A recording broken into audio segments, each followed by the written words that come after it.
당신이 몰랐던 이야기. 오늘은 사다리는 끊어졌다, 끝나버린 계층 이동의 시대에 대한 이야기입니다. 이제 열심히 살아서 중산층 위로 올라갈 수 있는 시대는 끝났습니다. 중산층, 중상류층을 어떻게 분류하냐에 따라 다르기는 하지만 과거와 같은 기준을 적용한다면 지금 청년 세대는 미친듯이 일해도 서울에 집 한 채 사는 게 거의 불가능하죠. 그런데 한국만 그럴까요? 이건 전 세계적인 현상입니다. OECD 38개국 중 35개국에서 30대 청년이 주택을 구매하는 데 필요한 기간이 부모 세대보다 2.8배 늘어났죠. 캐나다는 3.5배, 영국은 3.7배, 한국은 4.2배나 늘었습니다. 이건 단순 수치일 뿐 모두가 사고 싶어하는 집을 사려면 이 배수는 더 급격하게 올라가죠. 이건 단순히 집값이 올랐다의 문제가 아닙니다. 집값만 오른 게 아니기도 하지만 오늘의 핵심은 제목처럼 사다리가 끊어졌다는 게 노력해서 성공할 수 있다는 희망이 사라졌다는 게 핵심이죠. 부모보다 가난한 최초의 세대라는 말 이제는 많이 들어보셨을 겁니다. 선진국에 한해서이긴 하지만 전 세계적으로 그렇죠. 우리가 몇십 년 전에 과거에 가난하게 태어났다고 가정해보죠. 무수한 어려움을 이겨내고 어떻게 공부를 열심히 해서 좋은 대학에 들어가서 어떻게 졸업도 잘했습니다. 심지어 대학을 안 가도 됩니다. 기술을 배우던가 공장에 들어가서 열심히 일해도 미래가 있었죠. 지금은 아닙니다. 또 취직하는데 미친듯이 경쟁해야 하죠. 그런데 이것까지 잘 해냈다고 치죠. 연봉 높은 산망받는 곳에 취직했다고 해도 그래도 계층 이동은 힘듭니다. 가난에서는 벗어날지언정 과거와 같이 노력해서 이루었다고 해도 그만한 보상이 따라오지는 않습니다. 이 그만한 보상이라는 게 애매하긴 한데 인간은 상대적으로 생각하기 때문에 기대하는 수준은 윗세대의 수준인데 정작 얻을 수 있는 것들은 턱없이 부족하다는 뜻이죠. 월급의 문제가 아닙니다. 대기업에 들어가 많은 월급을 받아도 똑같습니다. 물론 당연히 적게 받는 것보다야 삶이 윤택해질 테지만 과거부터 지금까지 이어진 사회에서 계층 이동을 했다, 사다리를 올라갔다고 정의할 만한 보상은 없죠. 선진국들은 복지국가의 모델을 도입하지 않은 국가가 없기에 월급을 많이 받아도 세금으로 상당 부분 까이고 각종 혜택도 못 받습니다. 더 적게 받는 사람이 볼 때는 배부른 소리처럼 보일지라도 정작 당사자는 이렇게까지 치열하게 했는데 나름 사회에서 이 정도 위치의 기업에 이 정도까지 왔는데도 이 정도라고 라는 생각이 드는 거죠. 종합적으로 보면 두 가지입니다. 똑같은 위치나 성취를 이루어내는데 과거보다 더 힘들어졌다, 과거보다 더 힘들게 똑같은 위치와 성취로 왔는데 과거보다 보상이 적다이죠. 물론 엄청나게 노력하고 능력이 좋다면 지금도 충분히 성공할 수 있습니다. 하지만 이게 과거에 비해 너무 극소수가 되어버렸죠. 지금 부자가 되는 방법은 사업을 하거나 주식, 코인으로 대박을 쳐야 가능한 일이 되어버렸습니다. 프랑스의 경제학자 토마 피케티는 이렇게 말했습니다. 21세기는 20세기가 파괴했던 세습 자본주의로 회귀하고 있다. 즉 이제 흑수저는 무슨 짓을 해도 특이한 케이스가 아니라면 금수저를 이길 수 없게 되었다는 말이기도 하죠. 왜 흑수저, 금수저 이야기가 열풍적인 인기를 끌었는지, 그리고 주식을 비롯해 재테크 붐이 일었는지도 이것과 관련해서 생각해보면 명료하게 설명됩니다. 재테크를 하지 않으면 안 되는, 소득만으로는 지속하기 힘든 시대이기 때문이죠. 다시 한번 말하지만 한국만의 이야기가 아니라 전 세계적인 현상입니다. 어쩌다 이전까지는 튼튼했던 사다리가 지금에 와서 끊어지게 된 걸까요? 정확히는 100개였던 사다리가 어쩌다 한두 개만 남게 된 걸까요? 결론부터 말하면 사실 서론을 보시면서 다들 느끼셨을 것 같은데 자산의 가격이 너무 올라서죠. 2차 세계대전 직후 폐허가 된 세계는 역설적으로 비교적 평등한 출발선을 만들었습니다. 기존의 부와 계급 구조를 상당 부분 파괴했고 동시에 새로운 질서가 만들어지면서 전례 없는 기회들이 무수히 쏟아져 나왔죠. 당시 미국 하버드 대학의 학비는 연간 400달러였습니다. 평균 노동자 연봉이 3,000달러였으니 진짜 일만 열심히 하면 아이들 대학 보내는 건 걱정 없었죠. 2024년 기준 하버드 학비는 연간 54,000달러 정도입니다. 미국의 중위 소득은 7만 달러 정도죠. 주마다 통계가 조금씩은 다르지만 7, 8만 달러 정도입니다. 만약 아이가 학자금 대출을 받지 않고 대학을 다닌다면 혼자 벌어서는 번 돈의 대부분을 학비로 내야 하죠. 세금은 제외하고 생각한 건데 7, 8만 달러면 소득세 22% 구간입니다. 주택으로 봐도 1950년 레비타운으로 대표되는 교회 주택 붐 당시 새 집 한 채의 가격은 8,000달러 정도였죠. 몇 년이라면 집 사는 건 무리가 아니었습니다. 유럽도 상황은 비슷했고 일본도 마찬가지였죠. 그런데 미국이 전쟁에, 특히 베트남 전쟁인 비용이 천문학적으로 들어가자 달러를 기존 약속보다 더 찍게 되면서 통화량이 47%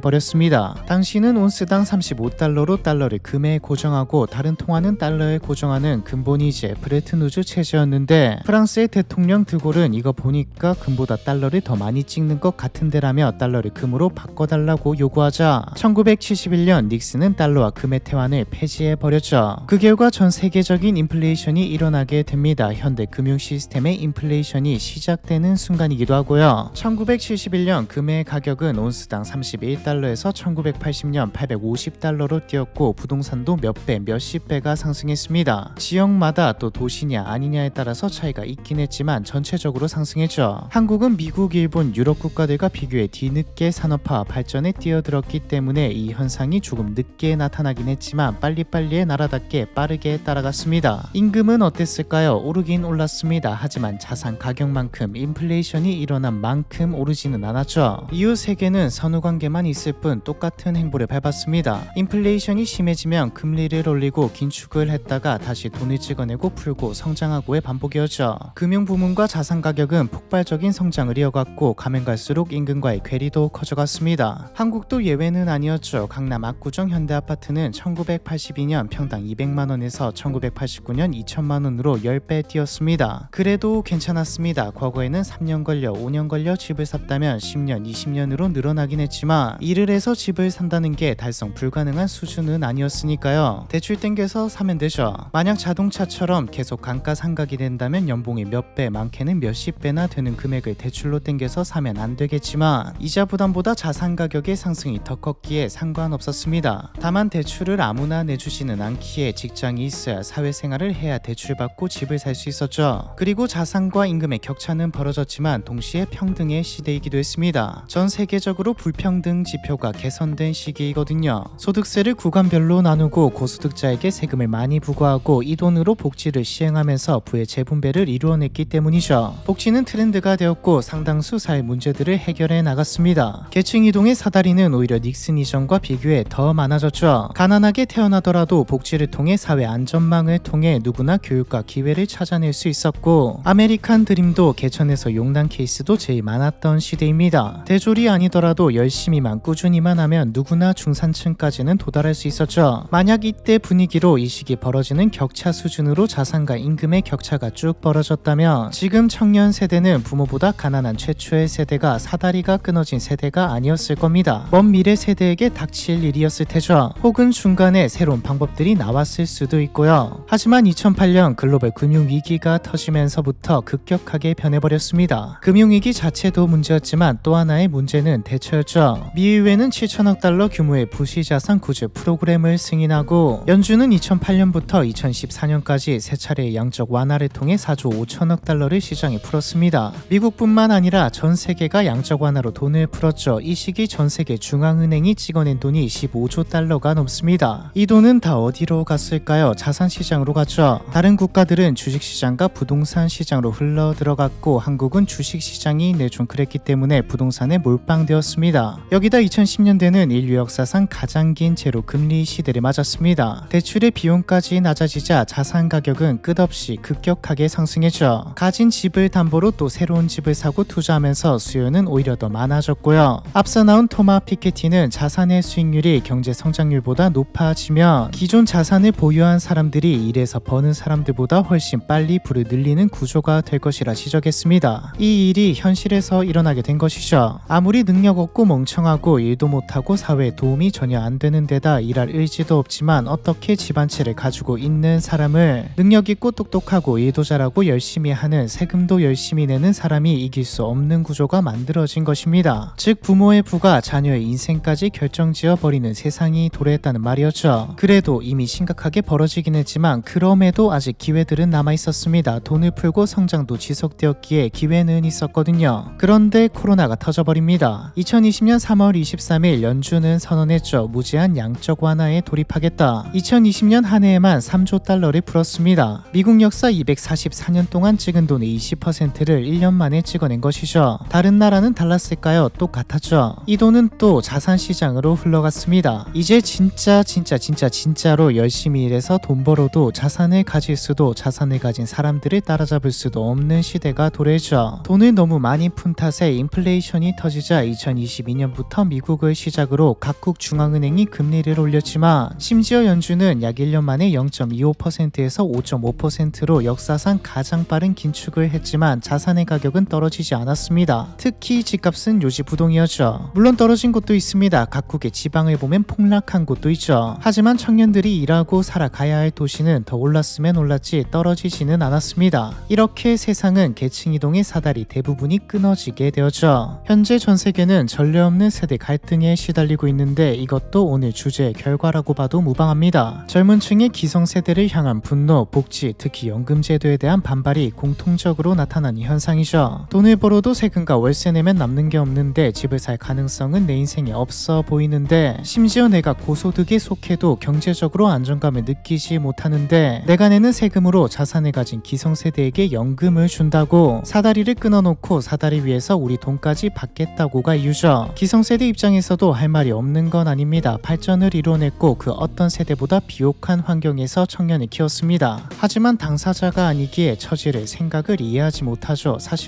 이건 당연합니다. 그 어떤 세대도 다른 세대에게 공감하지 못하니까요. 청년 세대도 기성세대를 싸잡아 욕할지언정 이해하지 못하는 건 똑같습니다. 실제로 기성세대도 수많은 문제와 어려움을 겪고 있죠. 당장 중년은 부모도 부양하면서 사회 진출 연령이 늦어진 자녀까지 동시에 부양해야 하는 처지에 놓여 있으니까요. 그럼 서로를 이해할 수 있도록 공개적으로 서로를 설득하고 이야기를 나눠야 하는데 쉽지 않습니다. 돈과 얽힌 이해관계까지 겹쳐있기에 더욱 설득과 이해도 어려울 거고요. 이해가 되더라도 내 이득이 더 중요하기도 하고요. 이후 시나리오는 몇 가지 있는데 세 가지만 보죠. 일본의 로스제네처럼 세대가 통째로 날아가는 시나리오, 어떤 계기로 2008년처럼 위기가 터지고 자산 가격이 폭락하는 시나리오, 마지막으로 정치적으로 다른 세대에게 희생을 부탁하고 법을 뜯어 고치는 거죠. 첫 번째는 이대로 가면이고, 두 번째는 아무도 모르는 거고, 세 번째는 가능성이 있으면서도 가장 어려운 시나리오로 보이네요. 자산에 대한 세금을 올리고 소득세를 대폭 깎아 버리자는 말인데, 자산에 대한 세금을 감당 못하는 사람들은 자산을 팔기에 공급이 늘어나고 가처분 소득이 많아졌기에 수요도 일으킬 수 있죠. 정치 극단화, 정치 분열부터 해결해야 가능한 일이 아닐까 싶습니다. 이번 영상에서는 청년층의 입장을 주로 대변해봤으니 조만간에 중장년층의 어려움을 대변하는 영상도 만들어 보죠. 그리고 오늘은 광고가 있습니다. 이번 영상은 숨만 쉬어도 지치는 직장인들에게 비타민 B군 최대 4000% 함유로 전투력을 끌어올리는 올인원 에너지 그롤팩, JW 중해제약의 건강기능식품인 밀크시스 비타민 B 멀티비타민 데일리 에너지 올인원 그롤팩과 함께 했습니다. 저희 채널의 주 시청자층은 20대 후반에서 30대 그리고 40대 분들입니다. 이 말은 대부분 직장인들이라는 말이죠. 저도 회사 생활을 해봤고 지금도 하고 있지만 제일 어려운 게 건강을 챙기는 게 아닐까 싶습니다. 요즘은 아침에 일어날 때 개운하지도 않더라고요. 그나마 가장 쉬운 방법이 비타민을 열심히 잘 챙겨 먹는 건데 이게 쉽지 않습니다.